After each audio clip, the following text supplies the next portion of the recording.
بسم اللہ الرحمن الرحیم نحمده ونصلي ونسلم على رسوله الكريم اما بعد فاعوذ باللہ من الشیطان الرجیم بسم اللہ الرحمن الرحیم ومن يتوکل على اللہ فهو حسبه ان اللہ بالغ امرہ قد جعل اللہ لكل شیء قدرا صدق اللہ مولانا العظیم رب اشرح لی صدری ویسر لی امری واحلل عقدۃ من لسانی یفقهوا قولی اللہم صل علی محمد وعلی آل محمد کما صلیت علی ابراہیم وعلی آل ابراہیم انک حمید مجید اللہم بارک علی محمد وعلی آل محمد کما بارکت علی ابراہیم وعلی آل ابراہیم انک حمید مجید۔ آج کی ہماری نشست کا عنوان یہ تھا کہ مشکلات سے نکلنے کا راستہ، سیرت النبی صلی اللہ تعالی علیہ وسلم کی روشنی۔ سب سے پہلی بات تو اس سلسلے میں ہمیں یہ سمجھنے کی ہے کہ یہ دنیا مشکلات کی جگہ ہے اور مشکلات کا ہونا انسان کے لیے امتحان اور آزمائش ہے۔ ہر چاہت کا پورا ہو جانا، ہر خواہش کا پورا ہو جانا یہ بھی امتحان ہے، اور خواہشات اور چاہتوں کا نہ پورا ہونا یہ بھی امتحان ہے۔ یہاں تک کہ گاہے بگاہے ضروریات بھی پوری نہیں ہوتی، خواہشات تو بعد کی بات ہے، ضروریات کو پورا کرنے کے لیے بھی انسان کو بڑی مشقت اٹھانی پڑتی ہے۔ کوئی یہ کہے کہ اس دنیا میں کبھی بھی کوئی مشکل میرے اوپر نہ آئے، کبھی کوئی مصیبت نہ آئے، کبھی کوئی پریشانی نہ آئے، ایسا ممکن نہیں، چونکہ یہ اس دنیا کا حصہ ہے، یہ امتحان کا حصہ ہے۔ اگر کسی پر کوئی پریشانی، کوئی غم، کوئی صدمہ، کوئی تکلیف نہ آئے تو پھر امتحان کس چیز کا؟ امتحان اسی شے کا نام ہے کہ کچھ چیزیں انسان کی چاہتیں، کچھ آدمی کی ضروریات پوری ہوتی رہیں اور ان پر اللہ کا شکر بجا لائے، اور جو چاہتے خواہشات اور ضروریات پوری نہ ہوں ان کو جائز طریقے سے پورا کرنے کی کوشش اور محنت کرے، اور پھر اللہ کی طرف سے مدد کے ملنے کا انتظار کرتا رہے۔ گویا کہ یہ اس انسان کا امتحان ہے، مگر قرآن کریم ہمیں اس موقع کی جو تعلیم دیتا ہے وہ تعلیم یہ ہے وَمَن يَتَوَكَّلْ عَلَى اللَّهِ فَهُوَ حَسْبُهُ، جو آدمی اللہ پر توکل کرتا ہے، اللہ پر بھروسہ کرتا ہے، فَهُوَ حَسْبُهُ، اللہ اس کے لیے کافی ہو جاتا ہے۔ ان اللہ بالغ امرہ، اللہ تبارک تعالی معاملات کی تہ تک پہنچتا ہے، اللہ تبارک تعالی تمام کام کو انجام دینے والا ہے۔ اچھا، یہ میری ضرورت ہے، یہ آج کیوں نہیں پوری ہو رہی؟ میں نے اسباب بھی اختیار کیے، میں نے دعائیں بھی کی ہیں، مگر یہ ضرورت آج پوری کیوں نہیں ہو رہی؟ جواب دیا قد جعل اللہ لکل شیء قدرا، ہر چیز کا ایک مقرر وقت ہے، اس سے پہلے اس نے نہیں ہونا۔ ایک آدمی کو ایک نعمت ملتی ہے اور نعمت اللہ کی طرف سے لکھ دی گئی ہے اور اس نعمت کے آنے کے آثار نظر آ رہے، آدمی اس نعمت کی حصول کے لیے محنت بھی شروع کر دیتا ہے۔ اب جیسے ہی اس نے محنت شروع کر دی اور جیسے ہی اس نے اپنی محنت کی انتہا کر دی، کوشش کی انتہا کر دی، دعاؤں کی بھی انتہا کر دی، کوشش کی بھی انتہا کر دی، یہ چاہتا ہے کہ آج ہی مجھے یہ چیز مل جائے، یا آج ہی اس مشکل سے مجھے خلاصی مل جائے، جبکہ اس مشکل سے خلاصی ہونے کے لیے بھی ایک ہفتہ باقی ہے، ایک ہفتہ اللہ کی طرف سے آپ کا امتحان ہے۔ اس نعمت کے ملنے میں ایک ہفتہ ابھی باقی ہے، ایک ہفتہ اللہ کی طرف سے امتحان ہے۔ یہ جو ایک ہفتہ ہے کہ انسان نے محنت کو بھی بروئے کار لایا ہے، سبب کو بھی بروئے کار لایا ہے، اپنی طرف سے محنت اور کوشش بھی کی ہے، دعا بھی کی ہے۔ محنت اور کوشش دونوں چیزوں کا مل جانا، دعا اور محنت جب دونوں مل جائیں، ضروری نہیں ہے کہ اسی وقت ہمیں وہ شے مل جائے، بلکہ اللہ کی طرف سے وقت جو مقرر ہوگا ملنے کا، اسی وقت وہ شے ملے گی۔ مگر آدمی کو حوصلہ نہیں توڑنا چاہیے، ہمت نہیں ہارنی چاہیے، حوصلہ نہیں توڑنا چاہیے، اپنے آپ کو کمزور نہیں ہونے دینا چاہیے۔ اللہ کی ذات عالی پر اگر کامل بھروسہ ہے، اعتماد ہے اللہ کی ذات عالی پر، بھروسہ کاملہ ہے، تو پھر کبھی بھی ایسا نہیں ہوگا کہ انسان اپنی ہمت کو توڑ دے، کبھی بھی ایسا نہیں ہوگا کہ آدمی اپنی امید سے مایوس ہو جائے۔ مایوس ہونا بھی تو کفر ہے۔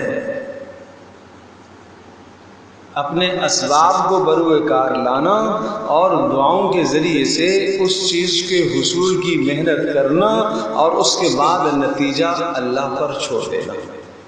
کبھی ایسا نہ ہو کہ 100% بھروسہ اسباب پر ہو جائے، یہ بھی نہیں ہے۔ رسول اکرم صلی اللہ تعالی علیہ وسلم کی تعلیمات کیا ہیں؟ ایک شخص رسول اللہ صلی اللہ علیہ وسلم کی خدمت میں حاضر ہوا، حضرت صلی اللہ تعالی علیہ وسلم کے پاس مسجد میں داخل ہوا۔ رسول اللہ صلی اللہ علیہ وسلم نے پوچھا کہ آپ نے اپنے اونٹ کے پیر کو باندھا ہے؟ جب باہر کہیں اونٹ کو چھوڑتے تھے تو اونٹ کا گھٹنا باندھ دیا کرتے تھے تاکہ وہ کہیں چل کر بھاگ نہ جائے، کہیں دور نہ نکل جائے۔ اگر کوئی چیز کہیں اٹکانے کی، کوئی درخت، کوئی اس طرح کی چیز ہے تو اس کے ساتھ اٹکا دیتے، باندھ دیتے، اور اگر یہ شے نہ ہوتی تو پھر اونٹ کا گھٹنا موڑ کر اگلا والا وہ باندھ دیا کرتے تھے تاکہ کہیں بھاگ نہ سکے۔ رسول اللہ صلی اللہ علیہ وسلم نے اس آنے والے سے پوچھا کہ بھئی کیا آپ نے اونٹ کا پیر گھٹنا اس کا باندھا ہے؟ انہوں نے کہا کہ نہیں باندھا۔ پیارے رسول صلی اللہ علیہ وسلم نے پوچھا کہ کیوں نہیں باندھا؟ کہنے لگے رسول اس لیے نہیں باندھا کہ میں نے اللہ کی ذات عالی پر بھروسہ کیا ہے، اللہ پر توکل کیا ہے، لہذا اللہ میرے اونٹ کو کہیں بھی نہیں جانے دے گا۔ پیارے رسول صلی اللہ تعالی علیہ وسلم نے ان سے یہ کہا کہ جاؤ پہلے اونٹ کا پیر باندھ کر آؤ، اسے اس کا گھٹنا باندھ کر آؤ، پھر اللہ کی ذات عالی پر توکل اور بھروسہ کرو۔ ترمذی شریف کی یہ روایت ہے کہ جاؤ جا کر پہلے اپنے جانور کا، اپنے اونٹ کا پیر باندھو اور اس کے بعد اللہ کی ذات عالی پر بھروسہ کرو۔ سبب کے چھوڑنے کا نام توکل نہیں ہے، مگر سبب پر اعتماد کرنا یہ توکل کے خلاف ہے، سبب پر بھروسہ کر لینا یہ توکل کے خلاف ہے۔ دو زندگیاں ہیں، ایک مسلمان کی زندگی ہے، ایک کافر کی زندگی ہے، دونوں سفر کر رہے ہیں۔ ایک مسلمان اپنی گاڑی میں سوار ہو کر سفر پر جا رہا، اور ایک کافر اور غیر مسلم اپنی سواری پر سوار ہو کر وہ بھی سفر میں جا رہا۔ دونوں کے ساتھ راستے میں ایک ہی حادثہ پیش آ گیا کہ گاڑی کا مثلاً ٹائر پنکچر ہو گیا۔ اب یہاں مسلمان کو کیا کرنا ہے اور کافر کیا کرتا ہے، یہاں رسول اللہ صلی اللہ علیہ وسلم کی تعلیمات ہے۔ مسلمان رسول اللہ صلی اللہ علیہ وسلم کی تعلیمات کو دیکھے گا اور کافر رسول اللہ صلی اللہ علیہ وسلم کی تعلیمات کو نہیں دیکھے گا، وہ 100% اسباب پر ہوگا۔ ایک صورت یہ ہے کہ ایسے حالات میں کیا کریں، آدمی دیکھیں میری جیب میں پیسے ہیں، جی ہے، اپنے پاس وہ انتظام ہے، گاڑی کو درست کرنے کا انتظام اپنے پاس بھی ہے، جی ہے، آگے مکینک بھی موجود ہے، دکان بھی موجود ہے، جیب میں پیسے بھی ہیں، اپنے پاس انتظام بھی ہے، مکینک بھی موجود ہے، اور جا کے کام کروا دیا۔ ایک لمحے کے لیے بھی اللہ کی ذات عالی کی طرف دھیان اور تصور نہیں گیا۔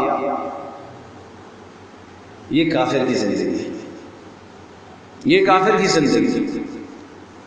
مسلمان کی زندگی کیا ہے؟ پیارے رسول صلی اللہ تعالی علیہ وسلم نے اپنی سیرت مطہرہ سے یہ سمجھایا کہ اگر آپ اپنی سواری پر، اس زمانے کی سواریاں کیا تھی؟ گھوڑا، اونٹ، خچر اور کمزور سواری گدھا۔ رسول اللہ صلی اللہ علیہ وسلم نے ارشاد فرمایا کہ اگر تم میں سے کوئی آدمی اپنے گھوڑے پر سوار ہے اور اس کے ہاتھ سے گھوڑے کا چابک جس سے گھوڑے کو ہانکتے ہیں اگر وہ گر جائے تو بھی اللہ سے مانگے۔ یہاں تک کہ راستے میں چلتے چلتے اگر جوتے کا تسمہ ٹوٹ جائے تو بھی اللہ سے مانگے۔ کس میری ماں اور میری بہن نے اپنے گھر میں، یا کہ کس باپ نے، کس بھائی نے اپنے بچوں کو یہ تربیت دی ہے؟ آج بیٹے کے جوتوں کا تسمہ ٹوٹا ہوا ہے اسکول جانے سے پہلے جب اس نے دیکھا، تو کیا کسی نے اپنے بچے کو یہ تربیت دی ہے کہ یہ چیز بھی اللہ سے مانگو؟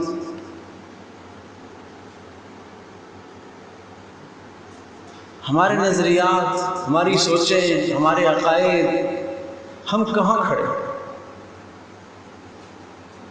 کیا یہ اسباب سارے کے سارے رسول اکرم صلی اللہ تعالی علیہ وسلم کے پاس نہیں تھے؟ پھر بھی آپ کی تعلیم کیا ہے کہ مشکل سے نکلنے کا راستہ، مشکل سے، تنگی سے نکلنے کا راستہ کیا ہے؟ اللہ کی طرف رجوع۔ اب میں عرض کر رہا ہوں کہ جیب میں پیسے بھی موجود ہیں اور اس ٹائر کو درست کرنے کے اپنے پاس آلات و اسباب بھی موجود ہیں اور دکان بھی سامنے موجود ہے، سارے اسباب ہیں، مگر مسلمان کی زندگی یہ ہونی چاہیے رسول اللہ صلی اللہ علیہ وسلم کی تعلیمات کے مطابق مسلمان کی زندگی یہ ہونی چاہیے کہ میرا یہ نقصان ہو گیا ہے، اے اللہ میرے اس نقصان کو پورا کر دے۔ پہلے ذہن اللہ کی طرف جائے اور پھر اس کے بعد انسان اسباب کو اختیار کرے۔ گھر میں کوئی بیماری آ گئی، اللہ نہ کرے بیماری آ گئی، ایک صورت یہ ہے کہ بغیر کسی خیال کے، بغیر کسی تصور کے، اور جناب اپنے مریض کو گاڑی میں بٹھایا اور سیدھے ہسپتال میں لے گئے، اور ایک یہ ہے کہ ایک لمحے کے لیے اللہ کی طرف متوجہ ہوئے۔ کوئی ضروری نہیں ہے کہ انسان نماز پڑھ کر دعا کرے، کوئی ضروری نہیں ہے کہ آدمی کھڑے ہو کر آدھا گھنٹہ دعا کرے اور اللہ سے مانگے، یہ کوئی ضروری نہیں ہے۔ اگر اس کا موقع ہے تو کر لیا جائے، نہیں موقع ہے، بیمار ایسی کنڈیشن کے اندر ہے کہ اگر ہم اس میں لگ جائیں گے تو اس کی حالت نازک ہو جائے گی، تو بھائی اللہ سے تو ویسے ہی رجوع کیا جا سکتا ہے۔ دل میں کہے اے اللہ ہمارے ہاں یہ مریض ہے، اے اللہ میں اس کو ظاہری اسباب کے اعتبار سے ہسپتال میں لے کر جا رہا ہوں، اے اللہ شفا دینے والا تو ہے، میں ظاہری سبب اختیار کر رہا ہوں، اے اللہ اس سبب کو مفید میرے حق میں اور اس مریض کے حق میں مفید بنا دے۔ اب یہ مسلمان کی زندگی، یہ رسول اللہ صلی اللہ علیہ وسلم کی تعلیمات، وہ کافر کی زندگی ایک لمحے کے لیے بھی خیال نہیں گیا۔ ہاں کب خیال جاتا ہے؟ جب ڈاکٹر کے پاس چلے گئے یا تو جناب پیسے سارے کے سارے لگا دیے اور پھر بھی صحت یابی نہیں ہوئی، یا ڈاکٹر نے لاجواب کر دیا اور لا علاج کر دیا، تو اس کے بعد کیا ہے؟ اب اللہ کی طرف رجوع کرو، اب اللہ کی طرف رجوع کرو۔ کیوں؟ اسباب ختم ہو گئے، جو کچھ بروئے کار لانا تھا وہ سب لا چکے۔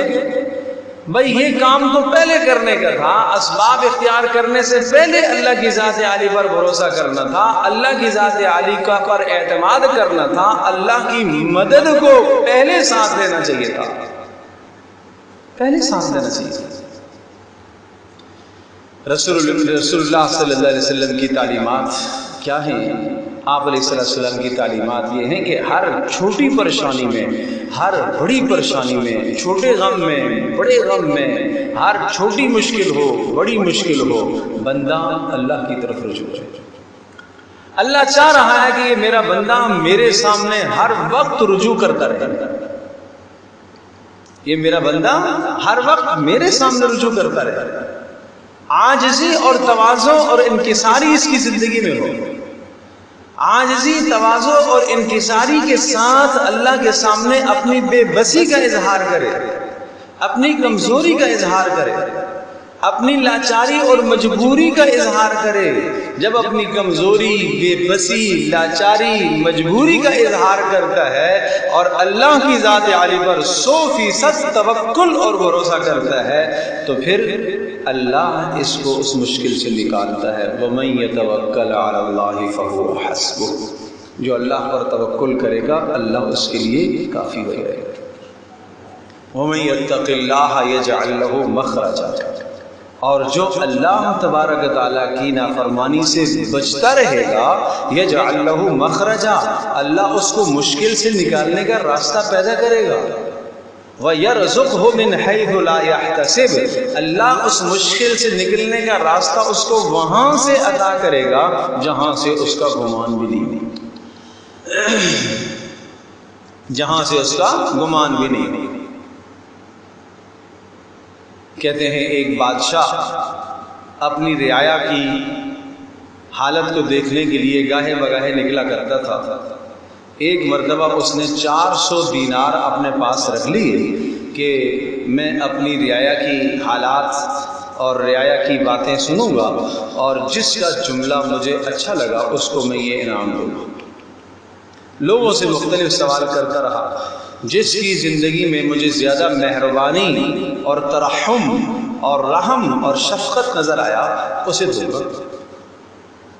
چلتے چلتے دیکھا تو ایک کسان بوڑھا 90 سال کی عمر کا بوڑھا ہے اور وہ زیتون کا درخت، اس کا پودا زمین میں لگا ہے۔ کسان نے پوچھا کیا کر رہے ہو؟ بادشاہ نے پوچھا یہ کیا کر رہے ہو؟ کہا میں یہ پودا لگا رہا ہوں۔ تو کہا کہ یہ کتنے وقت میں پھل دے دے گا؟ اس نے کہا اندازہ یہ ہے 20 سال لگیں گے۔ کہا آپ کی عمر کتنی ہے؟ کسان نے کہا میری عمر تو 90 سال ہوگی۔ تو کہا 20 سال آپ جئیں گے؟ زندہ رہنے کا یقین ہے؟ کہا نہیں۔ کہا پھر اس درخت کا پھل آپ کیسے کھاؤ گے؟ تو اس کسان نے جواب دیا کہ ہمارے بڑوں نے یہ درخت لگائے تو ہم نے پھل کھائے، اور آج ہم لگائیں گے تو آنے والی نسلیں پھل کھائیں گے۔ ضروری تو نہیں ہے کہ میں پھل کھاؤں، کوئی تو کھائے گا۔ بادشاہ کو اس کی بات بڑی پسند آئی اور وہ 400 دینار بادشاہ نے نکال کے اس کے ہاتھ میں رکھ دیے۔ وہ کسان خوش ہوا اور پھر وہ مسکرایا۔ بادشاہ نے اس سے پوچھا کہ خوش ہوئے یہ تو سمجھ میں آ رہا، مگر آپ مسکرائی جا رہے ہو، مسلسل مسکرا رہے ہو، آپ کی مسکراہٹ میں کوئی راز ہے، وہ کیا راز ہے؟ اس کسان نے کہا کہ لوگ کہتے ہیں کہ زیتون کا درخت 20 سال میں جا کے پھل دیتا ہے، مجھے تو اس نے ابھی پھل دے دیے، مجھے تو ابھی پھل مل گیا، اس لیے کہ نقد 400 دینار آپ نے مجھے دے دیے۔ تو بادشاہ کو اس کی یہ بات بڑی اچھی لگی، بادشاہ نے 400 دینار اور دے دیے۔ پھر وہ مسکرا رہا، مسلسل مسکرائے جا رہا ہے۔ تو پھر بادشاہ نے پوچھا کہ اب مسکراہٹ کی کیا وجہ ہے؟ کہا اب مسکراہٹ کی وجہ یہ ہے کہ کہتے ہیں کہ درخت سال میں 1 مرتبہ پھل دیتا ہے، میرے درخت نے تو 2 مرتبہ پھل دیے ہیں، 2 مرتبہ ہو گیا۔ 400 دینار پہلے آپ نے دیے، 400 دینار اللہ اکبر۔ تو بادشاہ خوش ہوا تو اس نے 400 اور دے دیے۔ تو 400 اور دے دیے تو پھر جو ہے وہ جلدی وہاں سے چلنے لگا کہ کہیں ایسا نہ ہو کہ یہ سارا ہی میرا خزانہ ہی خالی نہ ہو جائے۔ تو کہنے کا مقصد یہ ہے کہ انسان جب نیکی کرتا ہے، بھلائی کرتا ہے، اچھائی کرتا ہے تو اس کا صلہ انسان کو دنیا میں بھی اللہ دیتا ہے۔ آخرت میں تو ملے گا مگر دنیا میں ہی ملے گا۔ تو یہ بات میں نے کیوں کہی ہے؟ مشکل سے نکلنے کا ایک راستہ سنت نبوی سے ہمیں یہ حاصل ہوتا ہے کہ اگر آپ کسی مشکل میں پھنس گئے ہیں تو آپ اپنے کسی مسلمان بھائی کی مدد کرنا شروع کر دیں، اللہ آپ کو اس مشکل سے نکالے گا۔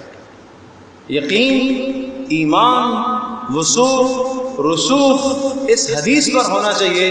پیارے رسول صلی اللہ علیہ وسلم نے ارشاد فرمایا ہے کہ من کان فی حاجت اخیہ، جو آدمی اپنے مسلمان بھائی کی حاجت کو پورا کرنے میں لگ جاتا ہے، کان اللہ فی حاجتہ، اللہ تبارک و تعالیٰ اس کی ضرورت کو پورا کرنے میں لگ جاتا ہے۔ بزرگ علماء کرام، مشائخ اعظام کا یہ معمول رہا کہ جب بھی کوئی تنگی اور کوئی مشکل آتی تھی تو اس مشکل سے نکلنے کا راستہ جس طرح سے دیگر اسباب اختیار کرتے تھے، یہ بھی سبب اختیار کرتے تھے کہ بھائی کسی مسلمان کا کام کر لو۔ ہم اس وقت ہم کسی مشکل میں گرے ہوئے ہیں، مگر اس مشکل سے نکلنے کا راستہ کیا ہے؟ جہاں اور اسباب ہم اختیار کرتے ہیں، ایک سبب یہ ہونا چاہیے کہ ہم کسی مسلمان بھائی کے کام آ جائیں۔ ہمارے ہاں کیا ہوتا ہے کہ اگر ہم کسی مشکل میں گرے ہوئے ہیں اور اس وقت ہمیں مشکل حالت میں اگر کسی مسلمان نے فون کر دیا اور اس نے جناب ہمارے سامنے اپنی پریشانی کا ذکر کر دیا تو ہم کہتے ہیں ارے بھائی جاؤ، میں تو اس وقت بہت مشکل میں ہوں۔ اللہ اکبر! ہم یہ بات کیوں نہ سمجھیں کہ یہ جو آدمی آیا ہے میرے پاس اپنی حاجت کو لے کر اپنی حاجت کا تذکرہ کر رہا ہے، شاید یہ میرا امتحان ہو اور اللہ نے اسے بھیجا ہے، میں اگر اس کی حاجت کو پورا کرنے کے لیے کوشش کروں گا تو اللہ تبارک و تعالیٰ میری حاجت کو پورا کرے گا۔ کیا حاجتیں صرف پیسے سے ہی پوری ہوتی ہیں؟ کیا حاجتیں صرف تعلقات سے ہی پوری ہوتی ہیں؟ کیا مشکلات سے نکلنے کے راستے صرف تعلقات ہی ہیں؟ کیا مشکلات سے نکلنے کے راستے صرف دھمکی اور ڈانٹ ڈپٹ ہی ہے؟ کیا اپنے پڑوسی نے اگر اذیت میں ڈالا ہوا ہے، مشکلات میں ڈالا ہوا ہے تو اس سے نکلنے کا راستہ صرف یہی ہے کہ پولیس ہے؟ اس سے نکلنے کا راستہ کورٹ کچہری ہی ہے، کوئی اور راستہ نہیں ہے۔ ہم غور کریں نا کہ کیا کیا راستے ہو سکتے ہیں۔ کیا گھر کے اندر جو گھریلو جھگڑے ہیں اور اس جھگڑے میں ایک بہو کس طرح سے اس جھگڑے سے نکل سکتی ہے، ساس ایک جھگڑے سے کیسے نکل سکتی ہے، میاں بیوی کے درمیان میں جھگڑا ہے، کیا اس جھگڑے سے نکلنے کا راستہ صرف طلاق ہی؟ کیا اس جھگڑے سے نکلنے کا راستہ عورت کے لیے صرف خلا ہی؟ کیا کوئی اور راستہ نہیں ہے؟ رسول اللہ صلی اللہ علیہ وسلم کی تعلیمات تو ہمیں یہ بتاتی ہیں۔ ہم اس راستے پر جو خلا کا راستہ ہے، طلاق کا راستہ ہے، کورٹ کا راستہ ہے، کچہری کا راستہ ہے، یہ راستے سب سے آخر والے راستے ہیں۔ ان راستوں سے پہلے بہت سارے راستے ایسے ہیں کہ جن راستوں سے یہ معاملات سالو ہو سکتے ہیں، بہتر سے بہتر ہو سکتے ہیں، اور ان معاملات کو بہتر کیا جا سکتا ہے اور آپس میں محبتوں کو بڑھایا جا سکتا ہے۔ آپس میں محبتوں کو بڑھایا جا سکتا ہے۔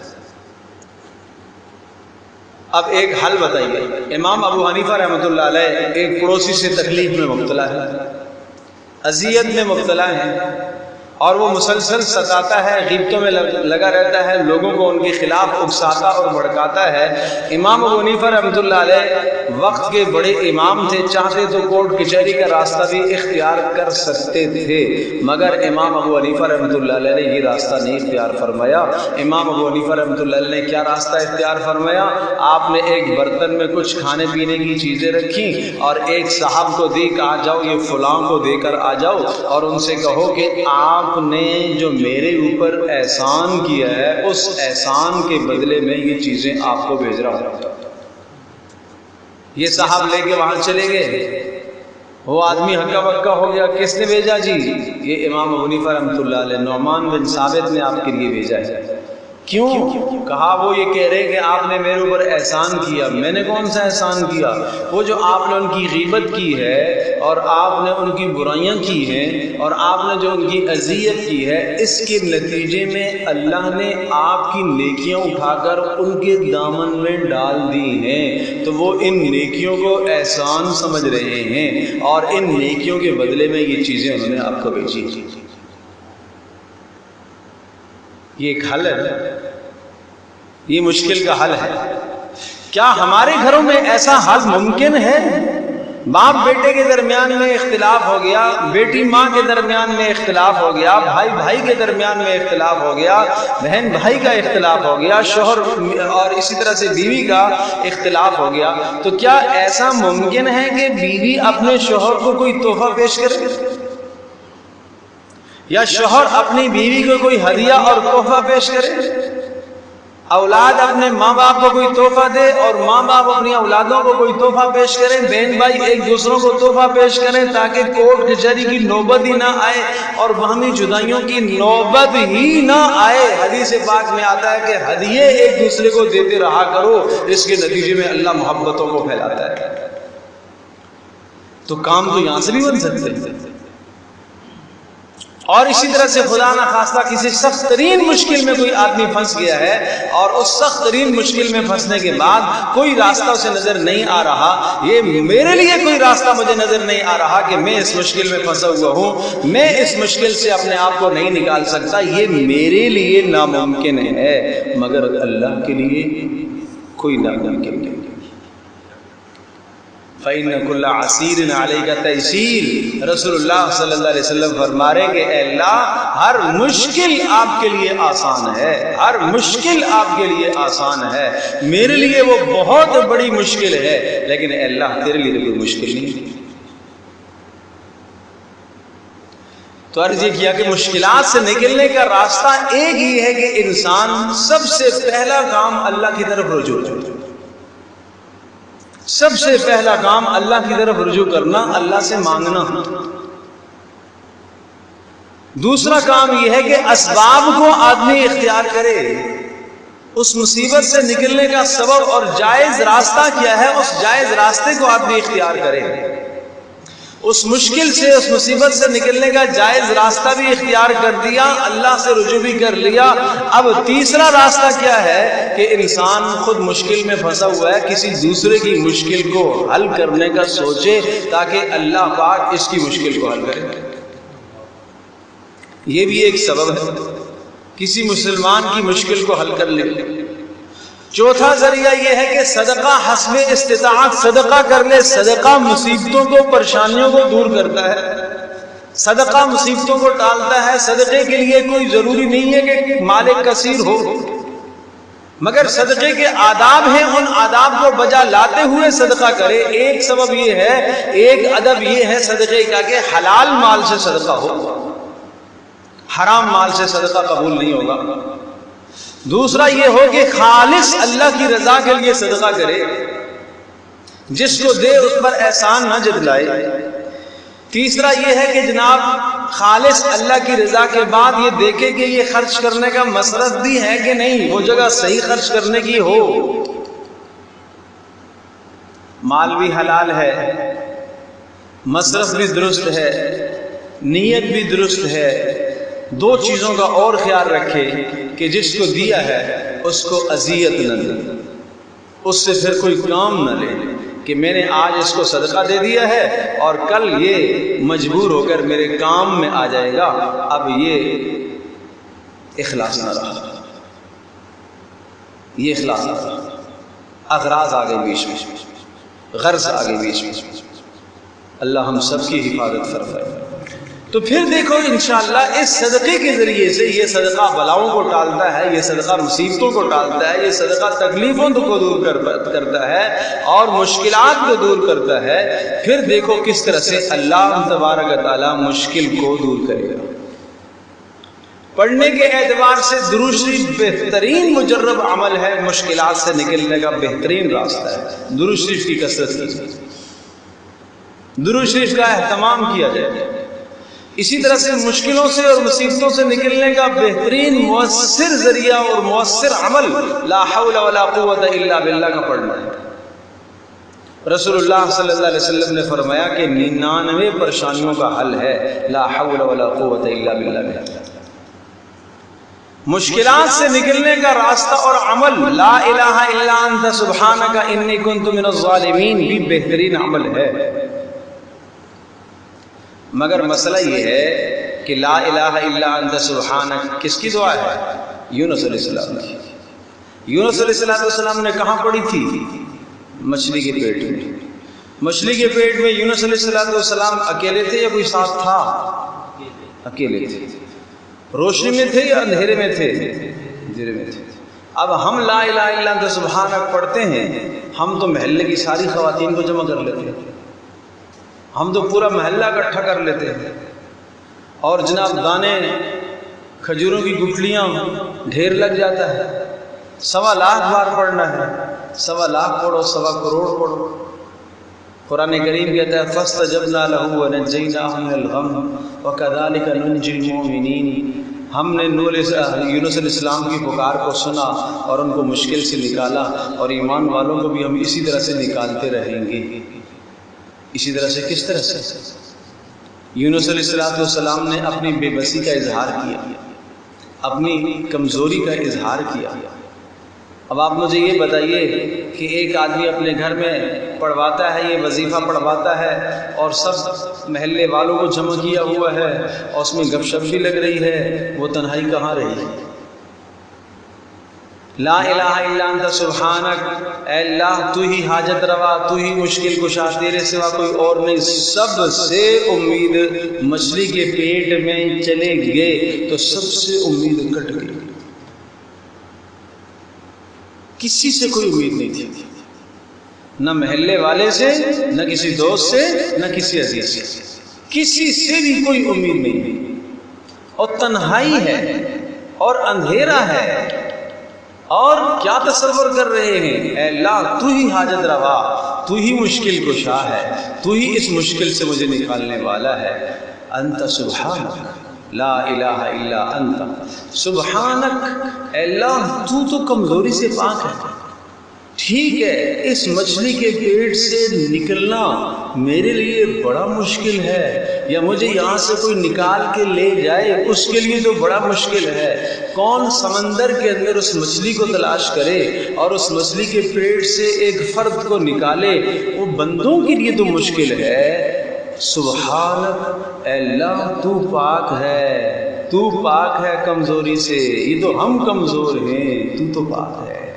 سبحان، تو پاک ہے، تو کمزوری سے پاک ہے کہ تو مچھلی پر قابو نہ پا سکے. تو اس بات سے پاک ہے، تیری قدرت ہے، تیری قدرت میں ہے، تیری قدرت میں ہے، تیری طاقت میں ہے.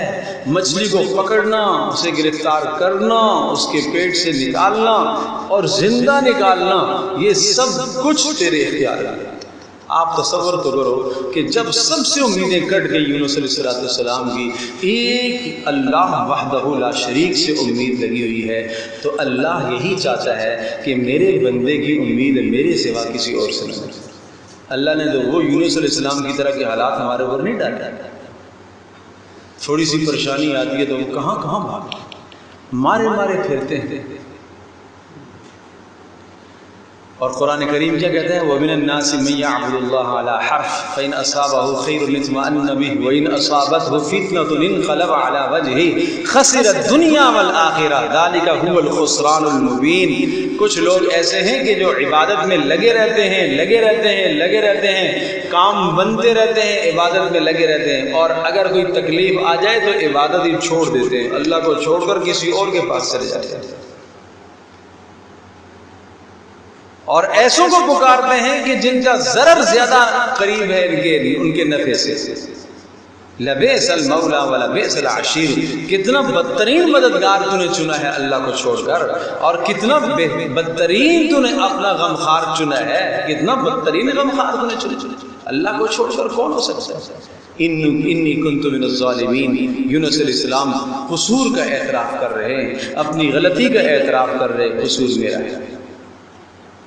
آپ اس کلمے کو لا الہ الا انت سبحانک انی کنت من الظالمین، آپ تصور کریں لا الہ الا انت، کوئی حاجت روا نہیں، کوئی مشکل کشا نہیں، کوئی پالنہار نہیں، کوئی بگڑی بنانے والا نہیں سوائے اللہ کے. یہ تصور کریں. سبحانک، ہر کمزوری سے اللہ تو پاک ہے، ہر کمی سے تو پاک ہے، ہر نقص سے تو پاک ہے. انی کنت من الظالمین، قصور میرا ہے، قصور میرا ہے. یہ پڑھتے وقت 3 تصور سامنے لائے. پھر اس کو تنہائی میں بیٹھ کر پڑھیں، تنہائی میں. پھر اس کو اندھیرے میں پڑے. یونس علیہ السلام مچھلی کے پیٹ میں، ایک سمندر کا اندھیرا، مچھلی کے پیٹ کا اندھیرا اور رات کا اندھیرا. وَظَنُّونِ إِذْ ذَهَبَ مُغَاضِبًا فَظَنَّ أَن لَّن نَّقْدِرَ عَلَيْهِ فَنَادَىٰ فِي الظُّلُمَاتِ. اندھیروں میں اس نے پکارا ہے، اندھیروں میں پکارا ہے.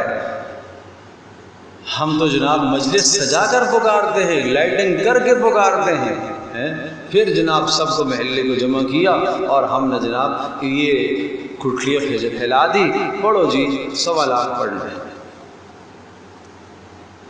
یونس علیہ السلام نے تو ایسا نہیں پڑھا تھا.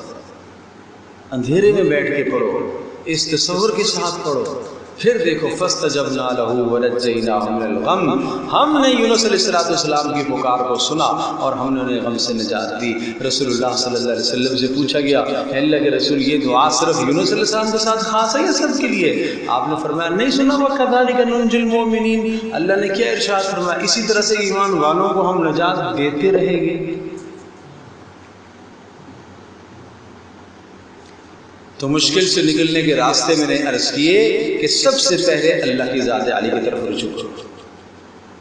نمبر 2 اسباب کو اختیار کرو مگر جائز اسباب کو. بھروسہ اسباب پر نہ کرو، اللہ کی ذات عالی پر کرو. نمبر 3 مسلسل اللہ سے دعائیں مانگتے رہو. نمبر 4 صدقہ بھی کرو. نمبر 5 اپنے مسلمان بھائی کی حاجت کو بھی پورا کرنے کی کوشش کرو. اس کی حاجت پورا کرو گے اللہ تمہاری حاجت کو پورا کرے گا، اللہ تمہاری مشکل کو دور کرے گا. اور پھر نمبر 6 یہ اوراد و وظائف جو پڑھنے کے ہیں یہ پڑھیں، مگر ان اوراد و وظائف کے لیے ضروری ہے کہ فرض نماز کی پابندی ہو. اس کے لیے میں نے بتایا درود شریف کا اہتمام کیا کرو، لا حول ولا قوت الا باللہ کا اہتمام کیا کرو، لا الہ الا انت سبحانک انی کنت من الظالمین اس کا اہتمام کیا کرو. اور ایک اور عمل بتاتا ہوں، یا صمد یا مغنی یا عزیز یا ناصر. یا صمد یا مغنی یا عزیز یا ناصر. یا صمد یا مغنی یا عزیز یا ناصر، یہ 4 نام چلتے پھرتے اٹھتے بیٹھتے پڑھو. یا صمد اے بے نیاز ذات، تو مجھے بھی بے نیاز کر دے، مجھے بھی اس مشکل سے نجات دے دے. یا مغنی غنی کرنے والے اللہ، مجھے بھی غنی کر دے. یا عزیز عزتوں کو دینے والے اللہ، غالب ذات غلبے والے اللہ. یا ناصر مدد کرنے والے اللہ. مسلسل اللہ کے ان ناموں کو پکارو پکارو. دیکھو کس طرح سے اللہ مشکل دور کرتا ہے. وَمَن يَتَوَكَّلْ عَلَى اللَّهِ فَهُوَ حَسْبُهُ إِنَّ اللَّهَ بَالِغُ أَمْرِهِ قَدْ جَعَلَ اللَّهُ لِكُلِّ شَيْءٍ قَدْرًا. جو اللہ پر توکل کرتا ہے، بھروسہ کرتا ہے، اللہ تبارک و تعالیٰ اس کی مشکل آسان کرتا ہے اور اللہ وہاں سے اسباب نکالتا ہے جہاں سے گمان بھی نہیں ہوتا. ایک جگہ 100% شر ہی شر نظر آ رہا، مگر اس شر سے اللہ پاک خیر کی صورتوں کو نکالتا ہے. اللہ پاک مجھے بھی آپ کو سب کو عمل کی توفیق عطا فرمائے. وآخر دعوانا الحمدللہ رب العالمین. الحمدللہ رب العالمین والصلاة والسلام علی سید الانبیاء والمرسلین وعلی آلہ وصحبہ اجمعین. لا الہ الا اللہ الحلیم الکریم. سبحان اللہ رب العرش العظیم والحمد للہ رب العالمین.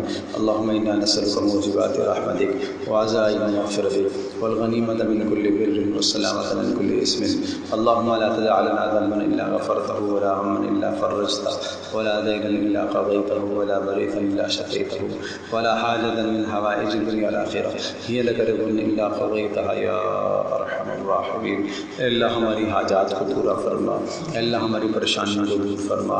اللہ مشکل سے نکلنے کے لیے اللہ اسباب پیدا فرما. اللہ جو رسول اللہ صلی اللہ علیہ وسلم نے مشکلات سے نکلنے کے اسباب بتائے ہیں ان کو اپنانے کی توفیق عطا فرما. اللہ گھروں میں محبتوں کو پیدا فرما. اللہ بغض اور کینہ اور حسد اور نفرت سے ہم سب کی حفاظت فرما. اللہ ہماری اس مجلس کو قبول فرما. اس گھر میں رحمتوں اور خیر اور برکتوں کو نازل فرما. اللہ ہمارے بیماروں کو شفا عطا فرما. ہم سب کو جسمانی روحانی بیماریوں سے نجات نصیب فرما. اے اللہ ہماری دعاؤں کو قبول فرما. وصلی اللہ تعالی علی خیر خلق محمد.